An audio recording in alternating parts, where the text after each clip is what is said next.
이 천한 것이 당장 내 눈앞에서 썩 사라지지 못할까? 한방눈이 쏟아지는 한밤중 명옥은 깊은 산속 눈밭에 내팽개쳐졌습니다. 서방님, 제발. 남편 박인선은 차갑게 돌아서서 산을 내려가기 시작했지요. 명호, 여기서 죽어주시오. 당신이 없어야 내가 새 삶을 살 수 있소. 3년간 죽어가는 남편을 살리기 위해 눈 속을 헤매며 약초를 캐었고 밤낮으로 간호했건만 건강을 되찾은 남편은 명옥을 눈밭에 버리고 다른 여인과 혼인을 하려 합니다. 내가 살려준 사람이 나를 죽이려 하다니. 그로부터 석 달 뒤 검은 천으로 얼굴을 가린 양령 한 명이 마을에 나타났습니다. 양령님, 저희 서방님이 병이 들었습니다. 살려주십시오. 좋습니다. 제가 특별한 약을 지어드리지요. 명옥은 차갑게 웃었습니다. 서방님, 저를 기억하십니까? 눈밭에 버리신 아내입니다. 은혜를 원수로 갚은 남편에게 내리는 차가운 복수극. 지금 시작됩니다. 옛날 옛적 조선의 강원도 깊은 산골 마을에는 겨울이 유난히 길고 혹독했습니다. 한번 눈이 내리기 시작하면 석 달은 녹지 않았고 한방눈이 쌓이면 사람 키보다 높이 쌓였지요. 이곳 사람들은 겨울이 되면 집안에 움츠려 지내며 봄이 오기만을 기다렸습니다. 산은 험했고 골짜기는 깊었으며 마을과 마을 사이의 거리도 멀었지요. 하오나 이 척박한 땅에도 사람들은 살아갔습니다. 나무를 베어 땔감을 삶고 산짐승을 잡아 끼니를 이었으며 봄이 되면 밭을 갈아 곡식을 심었지요. 이 마을에는 대대로 약초를 캐는 양령 집안이 있었습니다. 산삼, 영지, 황기, 당귀와 같은 귀한 약초들이 이 깊은 산속에 자라고 있었고 양령들은 그것을 캐어 한양으로 내다 팔았지요. 양령 집안 사람들은 어려서부터 산을 누비며 약초를 배웠고 간단한 병쯤은 스스로 고칠 줄 알았습니다. 마을 사람들은 양령 집안을 귀하게 여겼고 아프면 양령을 찾아가 도움을 청했지요. 겨울철 폭설이 내리는 이 산골 마을에서 한 여인의 기구한 운명이 시작되려 하고 있었습니다. 그 마을에는 명옥이라는 이름의 여인이 살고 있었습니다. 28해를 살아온 명옥은 양령 집안의 외동딸로 태어났지요. 아버지는 마을에서 손꼽히는 양령이었고 어머니는 명옥을 낳다가 세상을 떠났습니다. 아버지는 딸 하나를 아들처럼 키웠지요. 명옥이 5살 때부터 산으로 데려가 약초를 가르쳤고 10살이 되자 혼자서도 산삼을 찾아낼 수 있었습니다. 명옥은 총명했습니다. 약초의 이름을 한번 들으면 잊지 않았고 약의 성질과 쓰임새를 금세 외웠지요. 아버지가 병든 사람을 치료할 때면 옆에서 지켜보며 배웠고 15살이 되자 간단한 병은 스스로 치료할 수 있게 되었습니다. 명옥의 손은 거칠었습니다. 산을 타고 약초를 캐느라 상처투성이었지요. 하오나 그 손길은 따뜻했고 명옥이 만든 약은 신기하게도 잘 들었습니다. 마을 사람들은 명옥을 믿고 따랐지요. 명옥이 23이 되던 해 아버지가 갑자기 세상을 떠났습니다. 산에서 약초를 캐다가 발을 헛디뎌 낭떠러지로 떨어진 것이지요. 명옥은 홀로 남았습니다. 하오나 명옥은 굴하지 않았습니다. 아버지가 남긴 양령이를 이어받아 혼자서 산을 누비며 약초를 캤지요. 그렇게 5년 전 명옥은 양반 선비 박인서와 혼인을 맺었습니다. 명옥의 남편 박인서는 32살의 선비였습니다. 한양에서 과거를 보러 갔다가 낙방한 뒤 시리에 빠져 이 산골 마을로 내려왔지요. 박인서는 키가 크고 이마가 넓었으며 글을 읽는 모습이 꽤나 근사해 보였습니다. 명옥은 박인서가 마을 서당에서 아이들을 가르치는 모습을 보고 마음이 끌렸지요. 박인서도 명옥의 현명함과 약초에 대한 지식에 감탄했습니다. 두 사람은 중매 없이 스스로 혼인을 약속했지요. 하오나 혼인 후 1년이 지나자 박인서는 병을 얻었습니다. 과로와 스트레스로 몸이 약해진 것이지요. 처음에는 가벼운 기침이었으나 점점 악화되어 피를 토하기 시작했습니다. 명옥은 온갖 약초를 다려 남편에게 먹였으나 병은 쉬이 낫지 않았지요. 2년이 지나자 박인서는 아예 병상에서 일어나지 못했습니다. 시어머니는 명옥이 시집 오기 전에 이미 세상을 떠난 상태였고 명옥은 홀로 남편을 간호해야 했지요. 마을에는 객주집이 하나 있었습니다. 객주 주인 장서방은 장사로 제법 재산을 모은 사람이었고 딸 하나를 두고 있었지요. 객주집 딸 다나는 23세 처녀로 버들잎 같은 눈매와 붉은 입술을 가진 미인이었습니다. 다나는 어려서부터 귀하게 자라 교만했고 자신이 원하는 것은 반드시 손에 넣어야 직성이 풀렸지요. 다나는 명옥의 남편 박인서를 보고 마음에 들어했습니다. 비록 병들어 있었으나 양반 선비의 기품이 여전히 남아 있었기 때문이지요. 다나는 언젠가 박인서를 차지하리라 마음먹고 있었습니다. 명옥은 3년간 남편을 간호했습니다. 아침이 되면 따뜻한 미음을 끓여 먹이고 낮에는 산으로 올라가 약초를 캤지요. 저녁이 되면 약을 달여 남편에게 먹이고 밤에는 남편의 등을 닦아주며 잠을 재웠습니다. 명옥의 하루는 오로지 남편을 위한 것이었지요.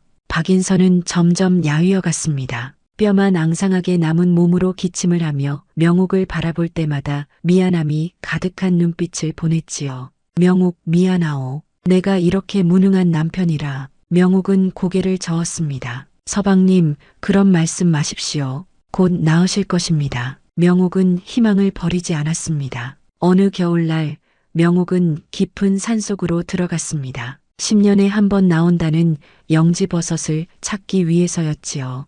영지버섯은 죽어가는 사람도 살린다는 신령한 약이었습니다. 명옥은 눈을 헤치고 산을 올랐습니다. 손이 얼고 발이 시렸으나 명옥은 멈추지 않았지요. 3일을 헤맨 끝에 명옥은 마침내 오래된 소나무 밑에서 붉은 영지버섯을 발견했습니다. 명옥은 기쁨에 눈물을 흘렸지요. 이제 서방님을 살릴 수 있다. 명옥은 영지버섯을 조심스레 케어 품에 안고 집으로 돌아왔습니다. 한 달간 정성스레 약을 달여 박인서에게 먹였지요. 그러자 기적이 일어났습니다. 박인서가 병상에서 일어난 것입니다. 3년 만에 제 발로 걸을 수 있게 되었고 얼굴에도 혈색이 돌아왔지요. 명옥은 기뻐서 울었습니다. 서방님, 정말 다행입니다. 이제 건강하게 사실 수 있습니다. 박인서는 명옥의 손을 잡았습니다. 명옥, 고맙소. 당신이 아니었다면 나는 진작에 죽었을 것이오. 명옥은 남편이 건강을 되찾았으니 이제 행복한 날들이 올 것이라 믿었습니다. 하오나 그것은 명옥의 착각이었지요. 건강을 회복한 박인서는 다시 글을 읽기 시작했습니다. 명옥, 나는 다시 과거를 보러 가고 싶소. 명옥은 기뻐하며 고개를 끄덕였습니다. 그러십시오, 서방님.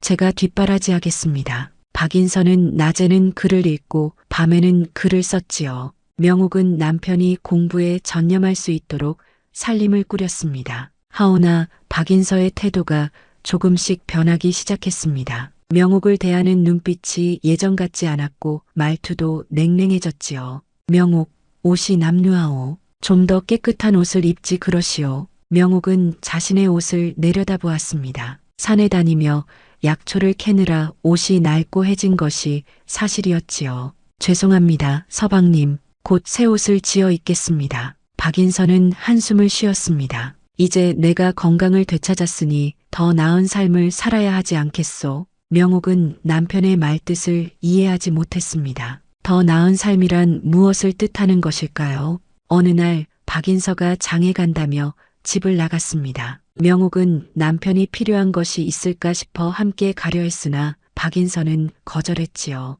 혼자 다녀오겠소. 당신은 집에서 쉬시오. 명옥은 이상한 느낌이 들었으나 남편의 말을 따랐습니다. 박인서는 저녁때가 되어서야 돌아왔습니다. 술 냄새가 났고 얼굴이 붉게 상기되어 있었지요. 서방님, 어디 다녀오셨습니까? 박인서는 대답하지 않고 방으로 들어갔습니다. 명옥은 불안한 마음으로 밤을 보냈지요. 다음 날 이웃 안악이 명옥을 찾아왔습니다. 명옥아, 어제 내 서방님이 객주집에 가셨더구나. 명옥은 고개를 끄덕였습니다. 장을 보러 가셨다고 하셨습니다. 안악이 조심스레 말했지요. 명옥아, 객주집 딸 다나가 내 서방님께 눈독을 들이고 있다던데 조심해라. 명옥의 가슴이 철렁 내려앉았습니다. 보름 뒤 마을 객주집에서 잔치가 열렸습니다. 객주 주인 장서방의 회가변이었지요. 마을 사람들이 모두 초대받았고 박인서도 초대장을 받았습니다.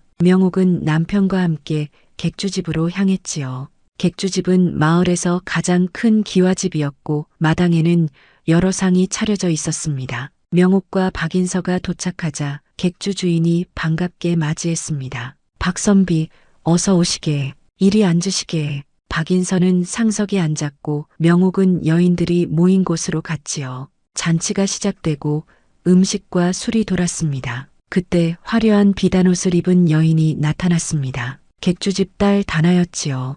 다나는 눈썹을 곱게 그리고 입술에 연지를 바른 모습이었습니다. 다나는 박인서가 앉은 자리로 걸어가 술을 따랐지요. 박선비님 건강을 되찾으셔서 정말 다행입니다. 박인서는 다나를 올려다보며 웃었습니다. 고맙소, 다나 낭자. 다나가 교태를 부리며 말했습니다. 선비님의 글솜씨가 뛰어나다는 소문을 들었습니다. 언젠가 시 한 수 지어주시면 좋겠습니다. 박인서가 고개를 끄덕였지요. 그러지요. 기회가 되면 짓겠소. 명옥은 멀리서 그 모습을 지켜보았습니다. 가슴이 답답했고 손에 힘이 들어갔지요. 다나는 박인서 곁에 앉아 내내 이야기를 나눴습니다. 박인서는 다나의 이야기에 즐거워하는 표정이었지요. 잔치가 끝나고 집으로 돌아오는 길, 명옥이 조심스레 물었습니다. 서방님, 다나 낭자와 무슨 이야기를 나누셨습니까? 박인서는 시큰둥하게 대답했습니다. 별것 아니요. 그저 인사를 나눴을 뿐이요. 명옥은 더 이상 묻지 못했습니다. 하오나 명옥의 마음속에는 불안이 자리 잡기 시작했지요. 그날 이후 박인서는 자주 집을 비우기 시작했습니다. 명옥, 오늘은 서당에 다녀오겠소. 오늘은 마을 어르신을 뵈러 가겠소. 핑계는 그럴듯했으나 명옥은 남편이 객주집으로 간다는 것을 알고 있었습니다. 이웃 안악들이 수군거리는 소리가 들렸기 때문이지요. 박선비가 요즘 객주집에 자주 간다던데 다나 낭자가 박선비를 유혹하고 있다지 뭐야. 명옥은 귀를 막고 싶었습니다. 하오나 소문은 바람처럼 퍼져나갔고 명옥의 귀에도 들어왔지요. 명옥은 혼란스러웠습니다. 3년간 목숨을 걸고 남편을 살렸는데 이제 와서 다른 여인에게 마음이 흔들린단 말입니까? 명옥은 남편을 믿고 싶었습니다. 잠시 헷갈리는 것일 뿐 곧 정신을 차리리라고 믿었지요. 어느 날 밤 박인서가 술에 취해 돌아왔습니다. 명옥은 남편을 부축해 방으로 들어갔고 옷을 벗겨 눕혔지요. 박인서는 술김에 중얼거렸습니다. 다나는 참 고운 여인이요. 명옥의 손이 멈췄습니다. 명옥은 거친 여인이요. 산을 타고 약초를 캐는. 명옥은 눈물이 핑 돌았습니다. 박인서는 명옥의 거친 손과 남루한 옷차림이 부끄러웠던 것이지요. 명옥은 조용히 방을 나왔습니다. 마당에 홀로 앉아 밤하늘을 올려다보았지요. 별들이 총총히 빛나고 있었습니다. 명옥은 자신에게 물었습니다. 내가 뭘 잘못한 것일까? 3년간 산을 누비며 약초를 캔 것이 잘못일까요? 남루한 옷을 입고 남편을 간호한 것이 잘못일까요? 명옥은 슬펐습니다. 하오나 명옥은 아직 희망을 버리지 않았습니다. 남편이 정신을 차리기를 기다리기로 했지요.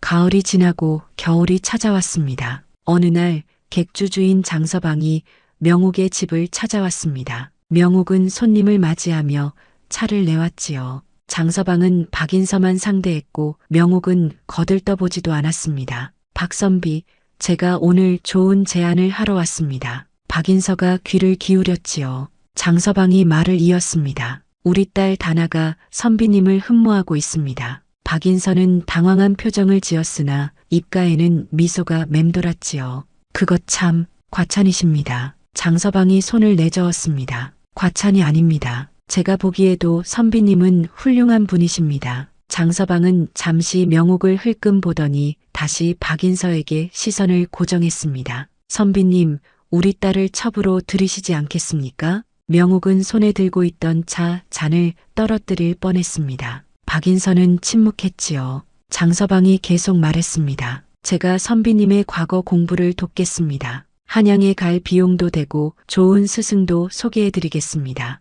박인서의 눈이 반짝였습니다. 과거에 급제하는 것은 박인서의 평생 소원이었지요. 하오나 제게는 이미 아내가 있습니다. 장서방이 웃었습니다. 그것이 무슨 문제가 되겠습니까? 양반이 첩을 두는 것은 당연한 일 아니겠습니까? 박인선은 명옥을 돌아보았습니다. 명옥은 남편을 애타게 바라보고 있었지요. 박인선은 고개를 돌렸습니다. 생각해 보겠습니다. 장서방은 만족스러운 표정으로 일어났습니다. 좋은 답을 기다리겠습니다. 장서방이 떠나고 명옥은 남편 앞에 무릎을 꿇었습니다. 서방님, 제발 그러지 마십시오. 박인선은 명옥을 외면했지요. 명옥, 나는 과거에 급제하고 싶소. 이것이 내 마지막 기회일지도 모르오. 명옥은 눈물을 흘렸습니다. 서방님, 제가 서방님의 목숨을 살렸습니다. 제발 저를 버리지 마십시오. 박인선은 짜증스러운 표정을 지었습니다.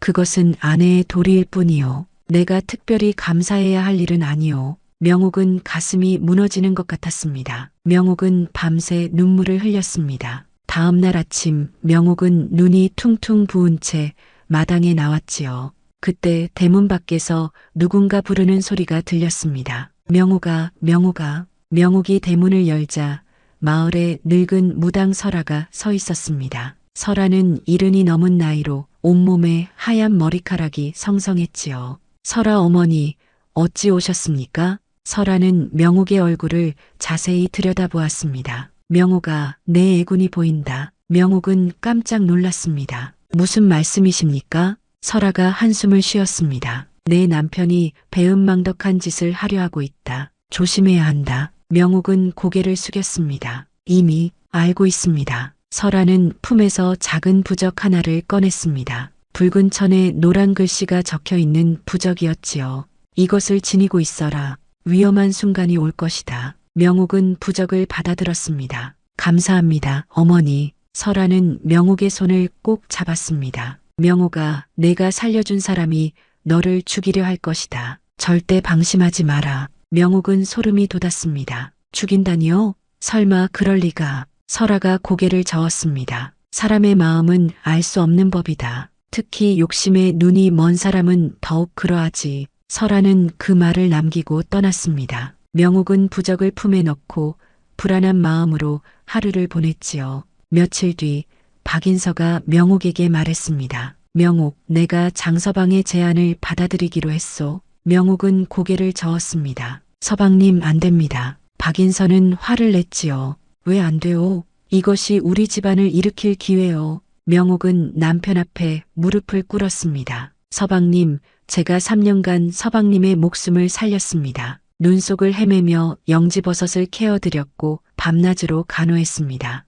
박인서는 외면했습니다. 그것은 아내의 도리일 뿐이요. 명옥이 울먹이며 말했습니다. 서방님, 저를 버리지 마십시오. 제가 더 잘하겠습니다. 제가 한양에 가서 약을 팔아 돈을 벌겠습니다. 박인서는 명옥을 일으켜 세웠습니다. 명옥, 당신은 이해하지 못하오. 나는 더 나은 삶을 살 자격이 있소. 명옥은 남편의 눈을 바라보았습니다. 그 눈에는 냉기만 가득했지요. 명옥은 깨달았습니다. 남편은 이미 자신을 떠난 것이라는 것을 말이지요. 명옥은 마지막으로 애원했습니다. 서방님, 제발이요. 단아를 첩으로 들이지 마십시오. 박인서는 짜증스럽게 손을 내저었습니다. 이미 결정한 일이요. 더 이상 말하지 마시오. 명옥은 주저앉아 울었습니다. 박인서는 그런 명옥을 뒤로하고 방으로 들어가 버렸지요. 동짓날이었습니다. 하늘에서는 한방눈이 내리기 시작했고 온 세상이 하얗게 변했지요.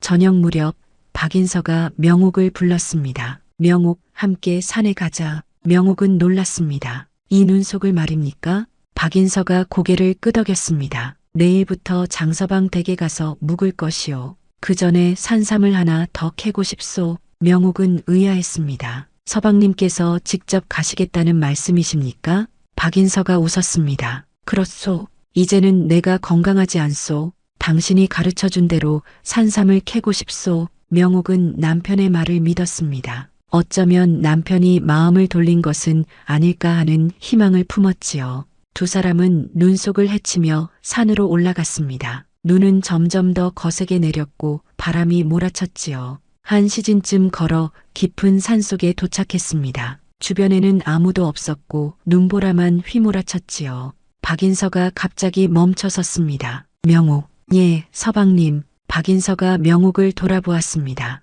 그의 눈빛은 차갑게 식어 있었지요. 명옥, 미안하오. 그 순간 박인서가 명옥을 밀었습니다. 명옥은 비탈길을 굴러 눈 속에 쓰러졌지요. 서방님, 명옥이 소리쳤으나 박인서는 냉랭한 표정으로 내려다보고 있었습니다. 명옥, 여기서 죽어주시오. 명옥은 믿을 수가 없었습니다. 서방님, 무슨 말씀을 하시는 겁니까? 박인서가 차갑게 말했습니다. 당신이 없어야 내가 새 삶을 살 수 있소. 다나와 혼인하고 한양에 가서 과거를 보려면 당신이 방해가 되오. 명옥은 눈물을 흘렸습니다. 서방님, 제가 서방님의 목숨을 살렸습니다. 어찌 이럴 수가 있습니까? 박인서는 웃었습니다. 그것은 아내의 도리였을 뿐이요. 이제 당신의 도리는 끝났소. 박인서는 돌아서서 산을 내려가기 시작했습니다. 명옥은 일어나려 했으나 몸에 힘이 빠져 일어날 수 없었지요.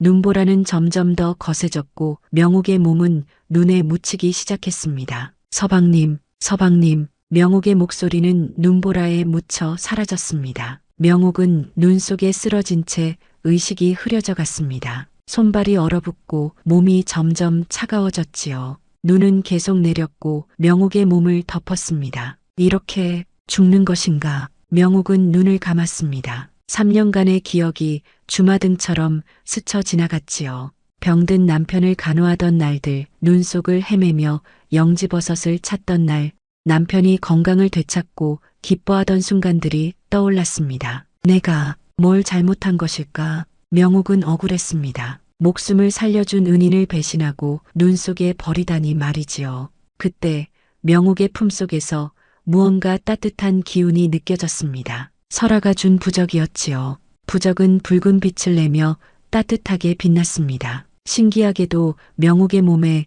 기운이 돌기 시작했지요. 얼어붙던 손발이 풀리고 몸이 따뜻해졌습니다. 명옥은 가까스로 눈을 떴습니다. 눈보라는 여전히 거세게 몰아쳤으나 부적의 빛이 명옥을 감싸고 있었지요. 명옥은 몸을 일으켰습니다. 살아야 한다. 복수를 해야 한다. 명옥은 비틀거리며 산을 내려가기 시작했습니다. 눈 속을 헤매며 걷고 또 걸었지요. 얼마나 걸었을까요? 명옥은 작은 움막 하나를 발견했습니다. 산속에서 나무꾼들이 쉬어가는 움막이었지요. 명옥은 움막 안으로 기어 들어갔습니다. 움막 안에는 마른 나무가 쌓여 있었고 명옥은 그것을 모아 불을 피웠지요. 불이 타오르자 몸이 조금씩 따뜻해졌습니다. 명옥은 움막 구석에 쓰러져 잠이 들었습니다. 이틀이 지났습니다. 명옥은 눈을 떴습니다. 움막 안에는 여전히 불이 타오르고 있었고 누군가 나무를 더 넣어준 것 같았지요.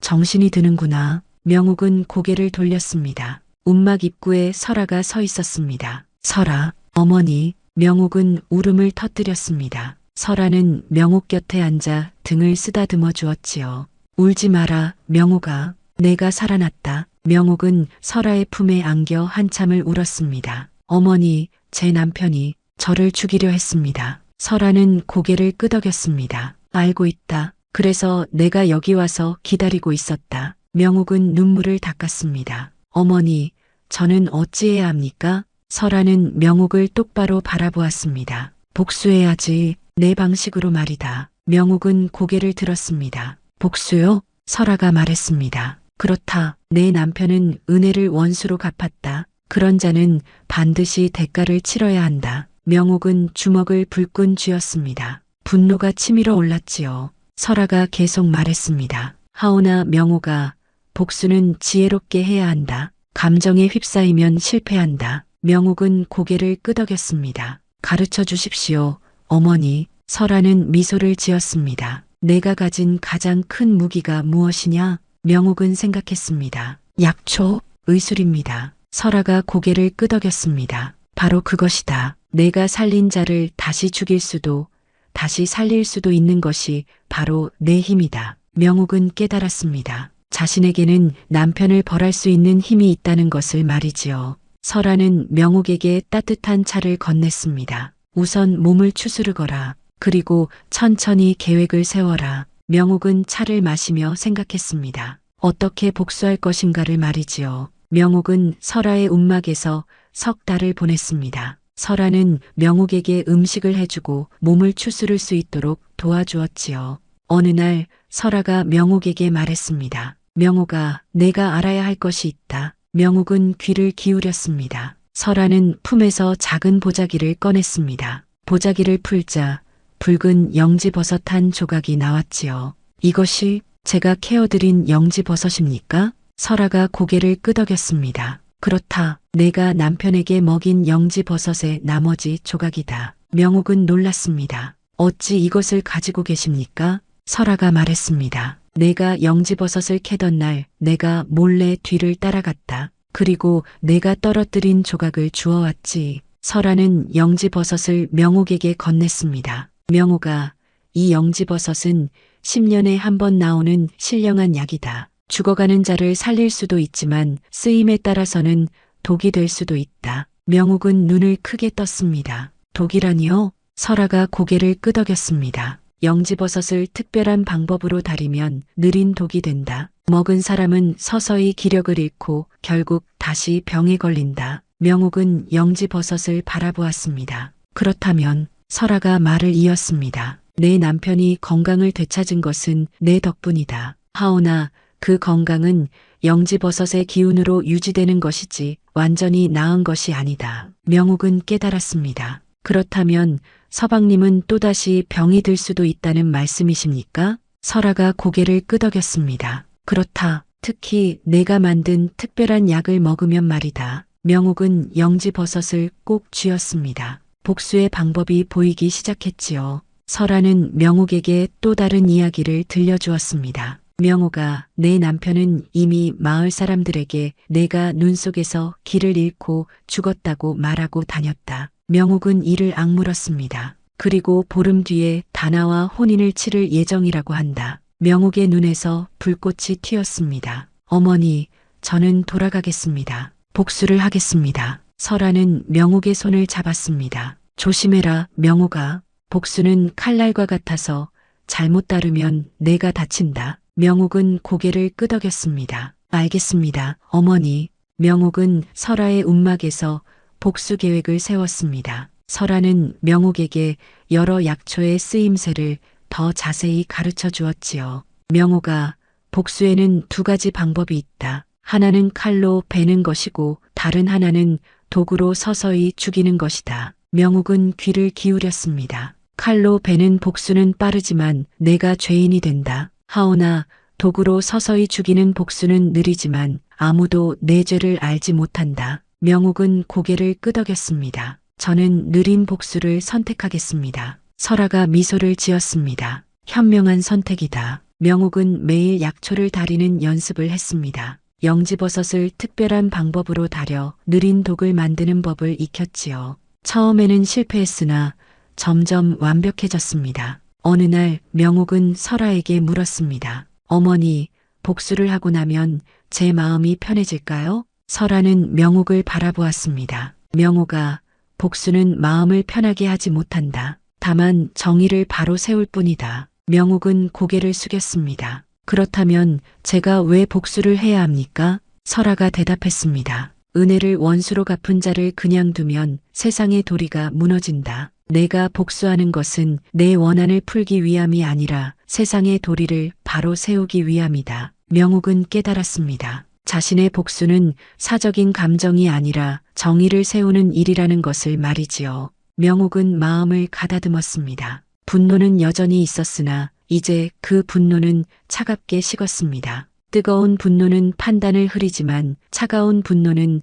정확한 복수를 가능하게 하지요. 명옥은 거울을 보며 자신의 얼굴을 확인했습니다. 석 달간 움막에서 지내며 얼굴에는 핏기가 돌았고 눈빛은 예전보다 강해졌지요. 이제 돌아갈 시간이다. 명옥은 설아에게 절을 올렸습니다. 어머니, 은혜를 잊지 않겠습니다. 설아는 명옥의 머리를 쓰다듬었습니다. 조심해라, 명옥아. 그리고 복수가 끝나면 다시 찾아오너라. 명옥은 고개를 끄덕이고 움막을 떠났습니다. 봄이 왔습니다. 눈이 녹고 산에는 새싹이 돋아나기 시작했지요. 명옥은 얼굴을 검은 천으로 가리고 마을로 내려왔습니다. 마을 사람들은 명옥을 알아보지 못했지요. 명옥은 박인서의 집 앞을 지나갔습니다. 대문은 활짝 열려 있었고 안에서는 웃음소리가 들렸습니다. 명옥은 주먹을 꽉 쥐었습니다. 마을 어귀에 작은 초가집을 하나 얻었습니다.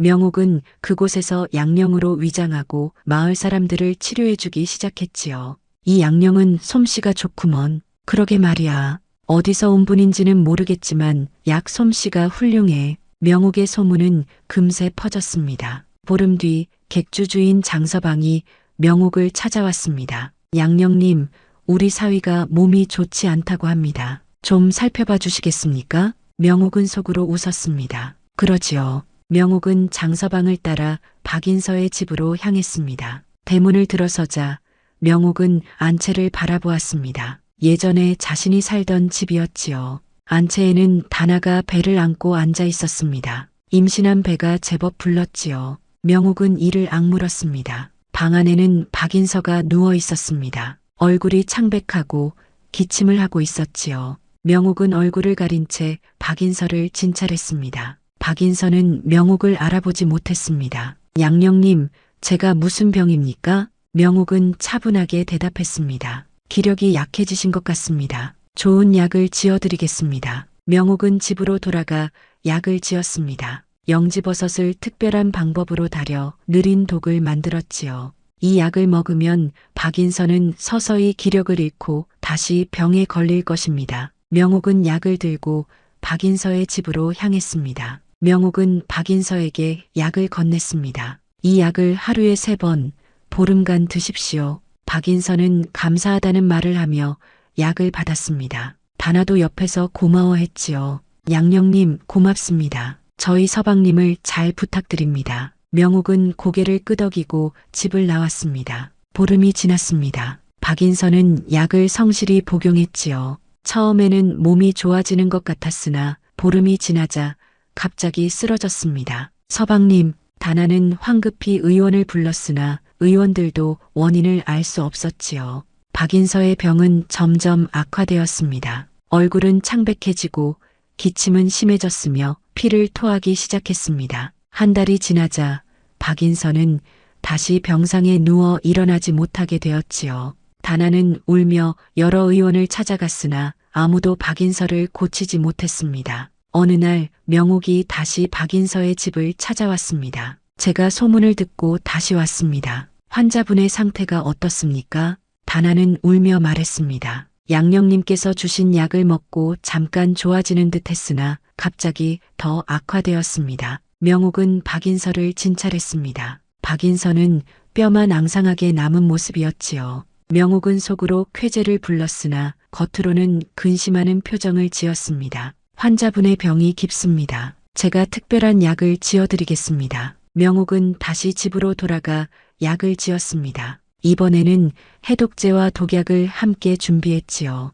명옥은 박인서의 집으로 가서 다나에게만 약을 건넸습니다. 이 약은 부인께서 환자분께 직접 드려야 합니다. 하루에 1번 저녁에 드리십시오. 다나는 고개를 끄덕였습니다. 그날 밤 명옥은 다시 박인서의 집을 찾아왔습니다. 이번에는 얼굴을 가린 천을 벗고 나타났지요. 대문을 열고 안채로 들어갔습니다. 박인서는 병상에 누워 있었고 다나는 옆에서 울고 있었습니다. 명옥이 나타나자 다나는 깜짝 놀랐습니다. 누구십니까? 명옥은 박인서를 내려다보았습니다. 서방님, 저를 기억하십니까? 박인서는 흐릿한 눈으로 명옥을 올려다보았습니다.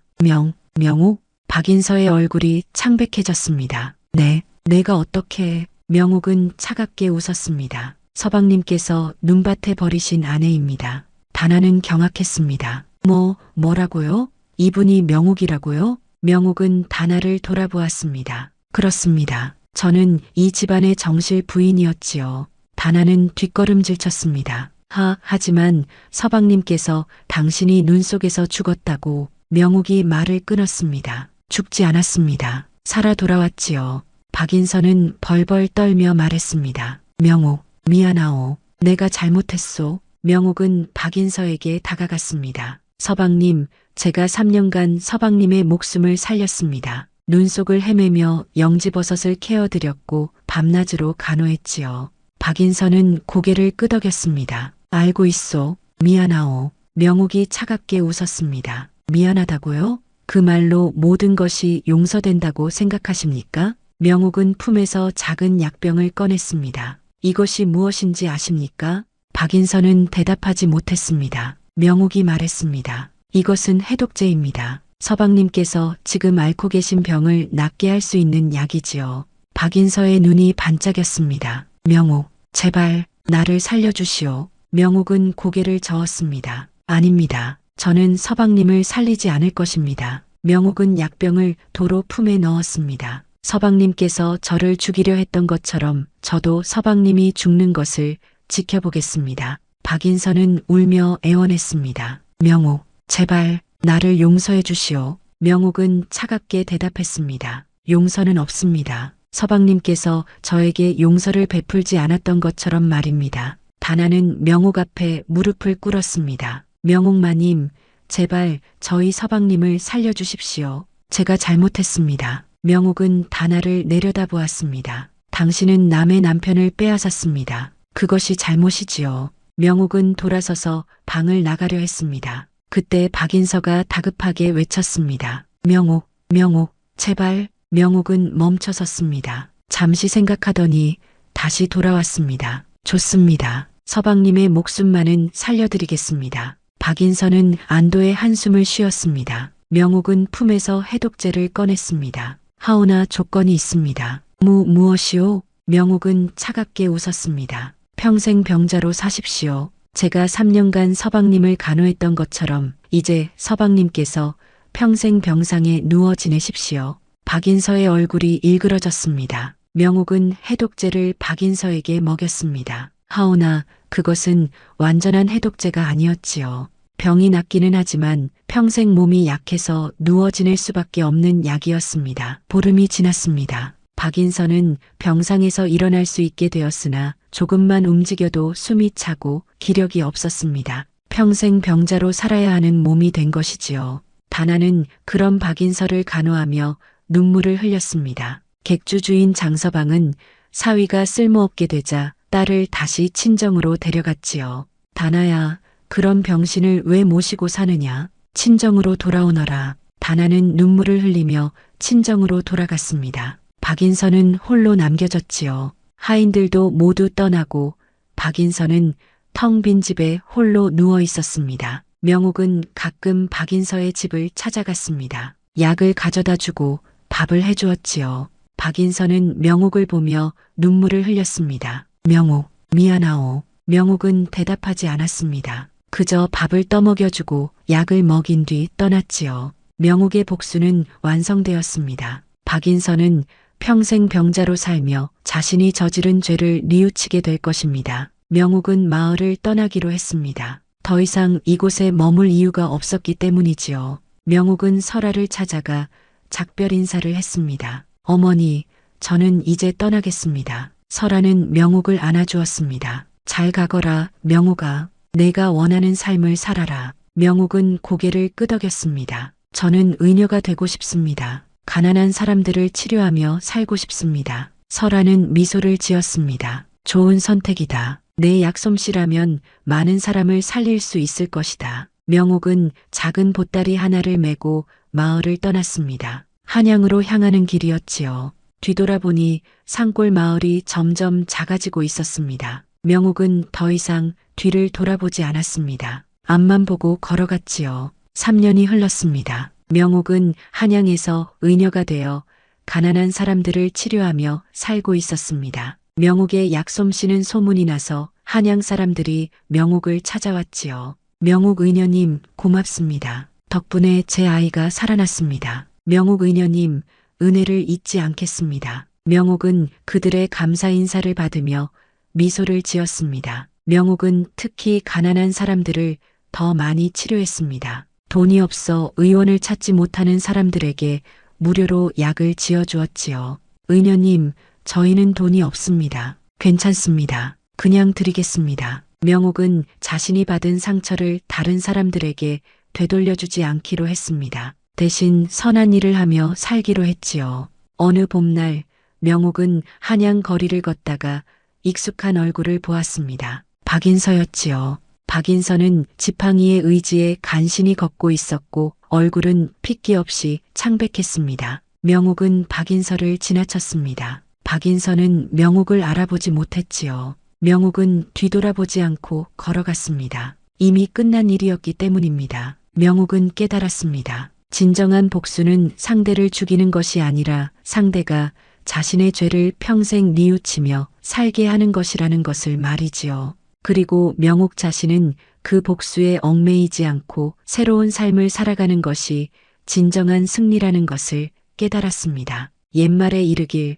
은혜를 원수로 갚는 자는 반드시 대가를 치른다 했습니다. 박인서는 명옥의 은혜를 배신했고 그 대가로 평생 병자로 살게 되었지요. 반대로 은혜를 갚는 자는 복을 받는다 했습니다. 명옥은 설아의 은혜를 잊지 않았고 그 은혜를 다른 사람들에게 베풀며 살았지요. 명옥의 삶은 이제 평화로웠습니다. 더 이상 과거에 얽매이지 않았고 미래를 향해 나아갔습니다. 어느 날 명옥은 작은 약방을 하나 얻었습니다. 약방 문 앞에는 명옥 의원이라는 현판이 걸렸지요. 명옥은 그 현판을 바라보며 미소를 지었습니다. 이제 나는 자유다. 명옥은 더 이상 누군가의 아내가 아니었습니다. 명옥 자신이었지요.